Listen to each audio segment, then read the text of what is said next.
Consciousness according to the fourth way. Our brain is a complex network of neurons.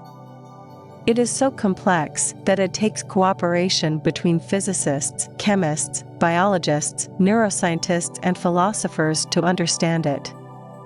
This is a quote that Gurdjieff made somewhere in the beginning of the 20th century, when neuroscience was just invented and already the limitations of the scope of the natural sciences, in regard of making any substantial effort in clarifying the experience of being conscious, were very clear.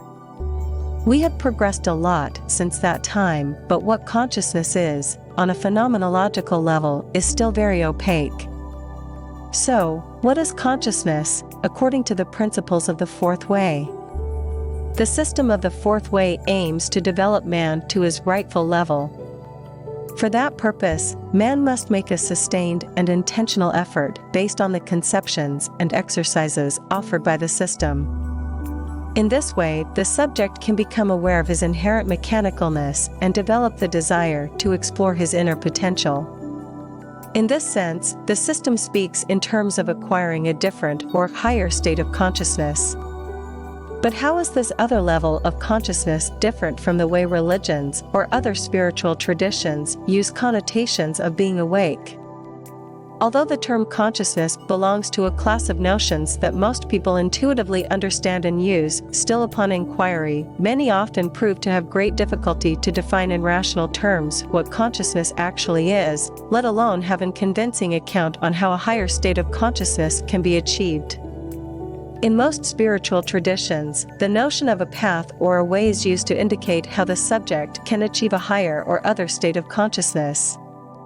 But in order to understand what a higher consciousness is, we must first clarify what philosophy of mind understands to be true about consciousness. A brief tour along some of the online philosophical dictionaries yields the following associations. Consciousness is 1. The property or state of being aware, especially of something within oneself. 2. The state of being, characterized by feeling, emotion, will and thought. 3. The highest level of mental life of which the person is aware, as opposed to unconscious processes. 4. The state of being aware of and responding to the environment. In this video series, many concepts from the discipline of the philosophy of mind will be presented and contrasted with the concepts of consciousness found in the system of the fourth way. But one of the most striking differences have to be presented up front. The system distinguishes 4 levels of consciousness and offers a very pragmatic account on how to achieve another level of consciousness. On the other hand, the system of the fourth way is very skeptical of the possibility of achieving or let alone hold on to another level of consciousness. That does not mean that the system thinks the way is not reliable, on the contrary. The biggest hurdle that humanity faces in reaching a higher level of consciousness is man's permanent and invasive state of sleep. The system of the fourth way promotes self-remembering as the way to reach a higher state of consciousness. Self-remembering is very simple to explain, but for most people, just too hard to implement or sustain. Ouspensky states, right at the beginning in the fourth way, that until then, the psychology of those days distinguished only 2 levels of consciousness, being asleep or being awake.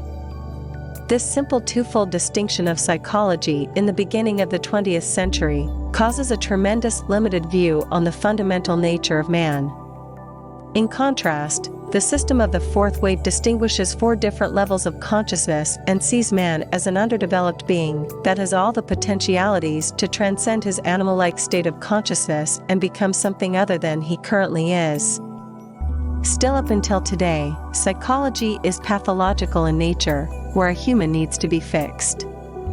The system of the fourth way addresses man from the point of view of his possibilities, a crucial and fundamental difference in context and stance. The first level of consciousness is the level of sleep, as experienced by man when he is actually asleep. The second level of consciousness is called waking sleep. It is the level of consciousness in which the subject is effectively no longer asleep, but sleepwalking through his life. The subject is in a permanent state of identification with everything and anything that happens in his life. In this state of consciousness, the subject sees things not as they really are, but as he thinks they are. The distorted concept within which he perceives external reality is a product of imagination as the result of a conceptualization error and not of perception error. The third level of consciousness is called subjective consciousness.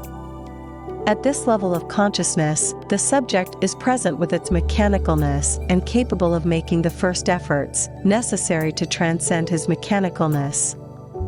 At this level, man stops seeing things as they appear as a permanent state of consciousness. At very brief intervals and due to the effort of self-remembering, subjectively conscious man start to get a glimpse of what reality truly is, a myriad of mechanical interactions of a humanity in a state of sleep. The fourth level of consciousness is called objective consciousness. This level of consciousness is reserved only for the enlightened soul who has returned to the divine level of the One. At this level of consciousness, the subject can know reality at a glance and in its complete objectivity, and there are no opposites, counterparts, or struggles.